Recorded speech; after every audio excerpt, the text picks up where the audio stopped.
This is the top 3 stories of the day on KSLSports.com. 97.5 The KSL Sports Zone.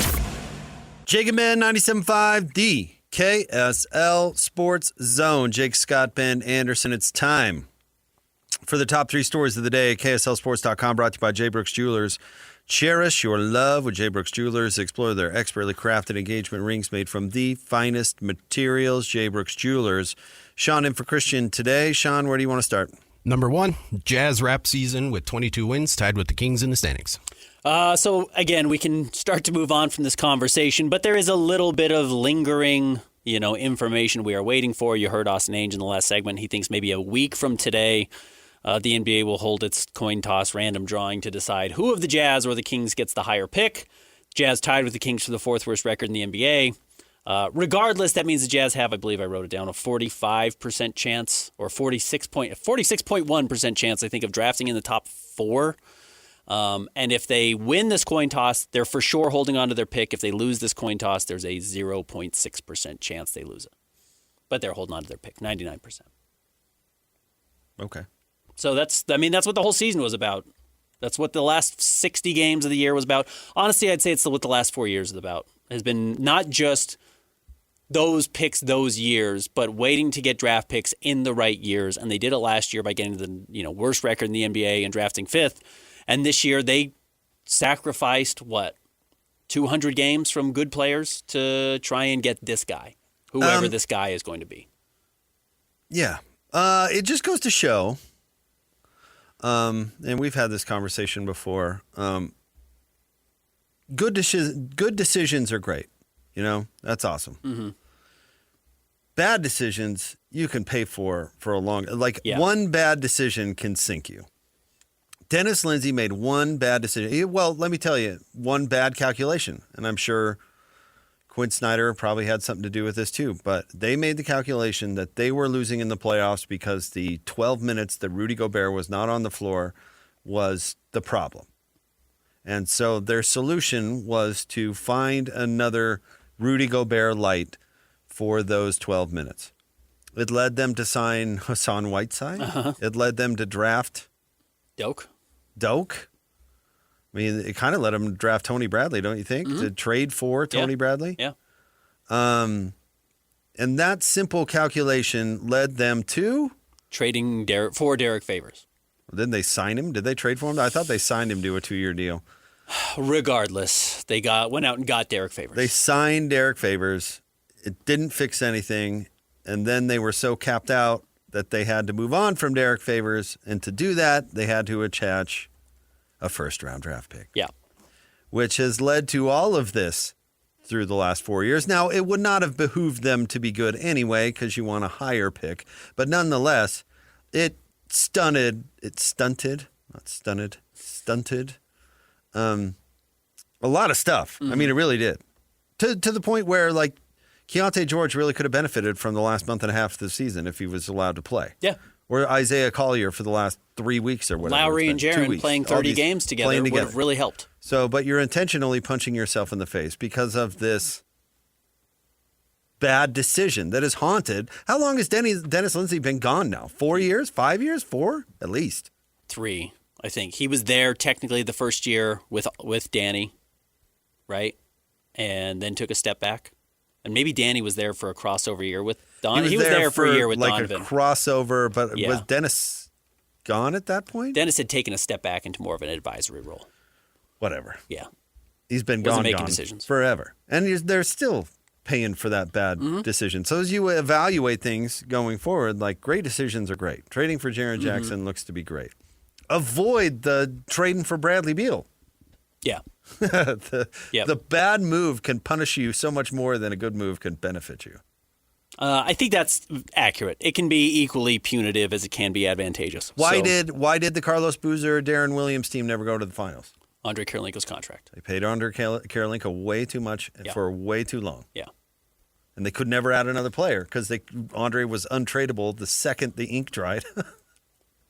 And they couldn't do anything. Yeah, which is why I think the Jazz will probably be relatively conservative. Now, if the right opportunity presents itself to make a huge jump forward, Giannis says, I'll re-sign in Utah if you trade for me. Jazz will trade for Giannis. But I don't think they're going to go out and say, well, we don't know exactly what this roster looks like, but somebody's interested in the full mid-level exception in Salt Lake City, so let's give them the whole $15 million, because actually those are the margins now you're starting to operate in going forward, because Keontae's going to have to get a new contract, and you'll have to figure out if Bryce or Flip or Cody is on the team and if they're worth investing in going forward.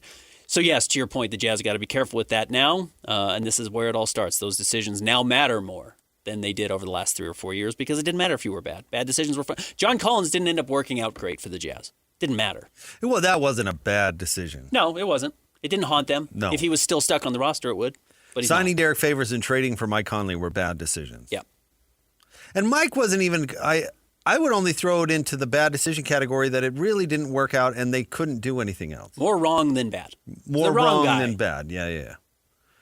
Certainly enjoyed watching him play basketball. He is not a bad player. But that move did not turn out to be good.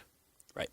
And they did pay for it because Mike was overpaid and they couldn't do anything. I don't know if Mike made them any better. Right. I don't know if Mike raised their ceiling. Like a lot of people thought he should. Yep. All right, what's next, Sean? Number 2, the Utah Mammoth dropped 2 straight after clinching playoff spot. Didn't play well at all yesterday against a Calgary team they probably should have beaten. Second night of a back-to-back. I thought they played okay against the Hurricanes, so that was a more difficult loss. Still plenty of opportunities now in this final week of the season to lock up that number 1 overall wild card spot, though. Limping in, though, Ben. That can't be good. Doesn't Calgary suck? Calgary does stink. Again, they've had 33, 38, 9. They've had an issue with that goaltender Wolf specifically. I know they scored late in the third period, but I think he shut them out earlier. For whatever reason, they don't seem to be able to figure out Calgary. And Calgary does play really slow and makes the game ugly. So the Mammoth got some work to do. They've got 2 more games. Winnipeg coming up tomorrow, and then they close the season against St. Louis. The Kings currently sit at 87 points. The Mammoth are at 90. So the Kings are 3 back. So as you indicate that it's still fairly comfortable. Yeah. But if you dump both games, you're going to... And they win both. And they win both, then you're done. Or not done, but then you slide to the second spot where you're going to draw the Avalanche, which... It's not what you want. No.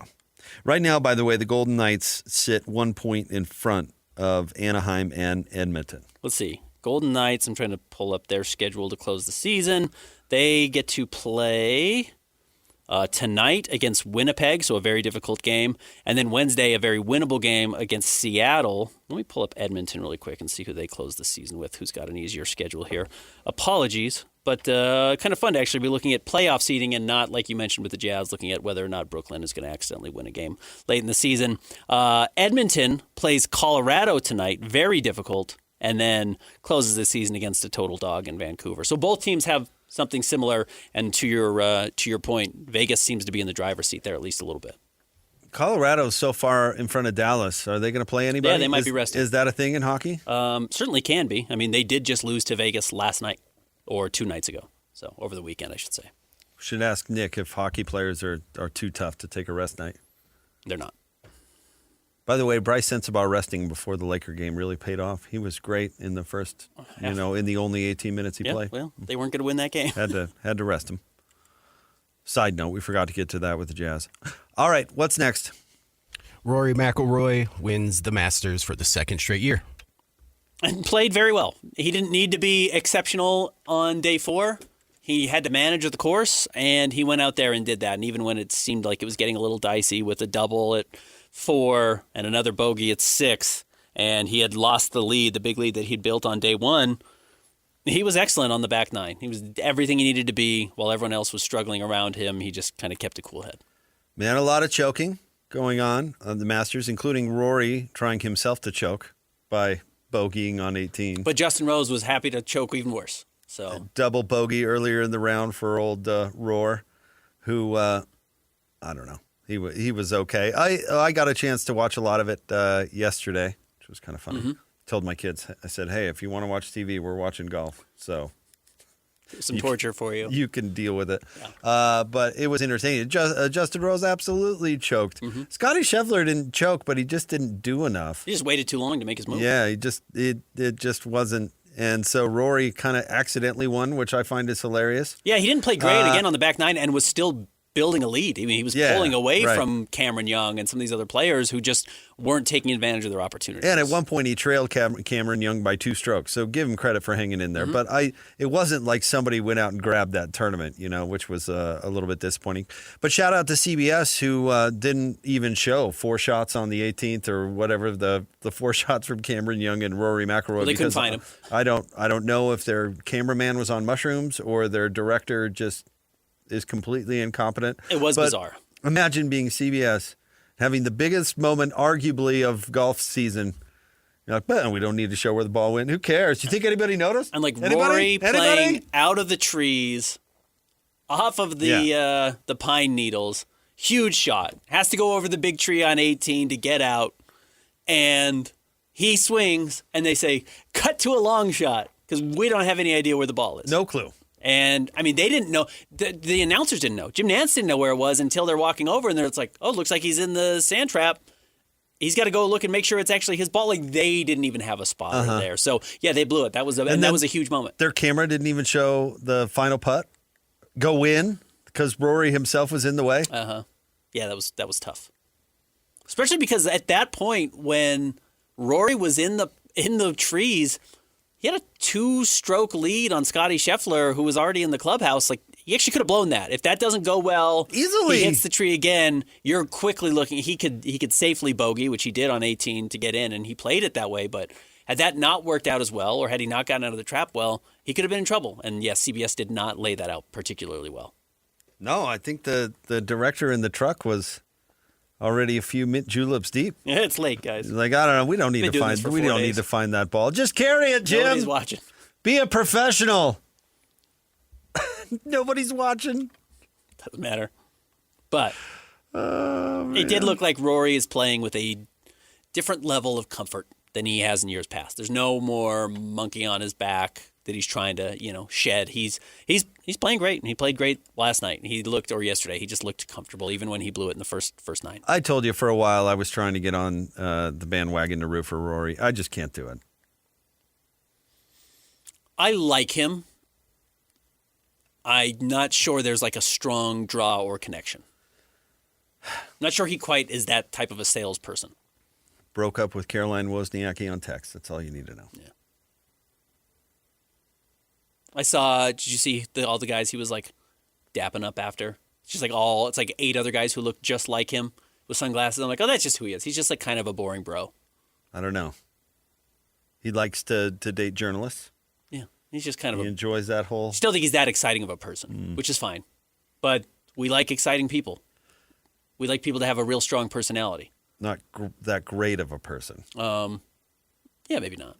Maybe not Tiger's level of depravity. I didn't root for him either. But if Tony were winning, Tony Finau, who wasn't even at the Masters, if he were winning at a higher level, his whole thing would sell extraordinarily well. His whole personality, he's likable, you can root for him. There's even some nuance in his likability that makes him a little bit different coming from Utah. And I think Rory lacks that. Do you care that Rory has just played that course for a month leading up to the... People were complaining about that if you just don't even play events and play... Only focus on that? Only focus on that. Because he can play that whenever he wants now because he's a member. Yeah. Hey, I guess that's the advantage of winning. Go win and you can do it. I would say that would be more of a point if it were a different course. Like if you found the course, and this has happened before, but wherever the U.S. Open is being played, and you just take a month off before and you do nothing but play that course, then I could see you complaining. But they play Augusta National every year. Every year. And who was it, Bob or Brian, that told us they basically made no changes this year? Yeah. Yeah. So it's the same course he won on last year. I mean... I think Rory having been there, and I mean been there at the highest level, winning the Masters mattered more than the fact that he'd been on the course for a month. Whatever. He sucks. Go Justin Rose. I think that was his chance, and he blew it. Yeah, but he's like 105. People have been saying that's his chance 46 years old, right? Since the 70s. I think he's like 41. Anyway, so way to go, Rory. It was fun to watch. I thought he was 45 years old. He's not even 46. Stay tuned. We'll have more Jake and Ben coming up next. We're going to let you hear from Jaren Jackson Jr. at the top of the 11 o'clock hour. So make sure you stay tuned for that. Jake and Ben, 97.5, the KSL Sports Zone.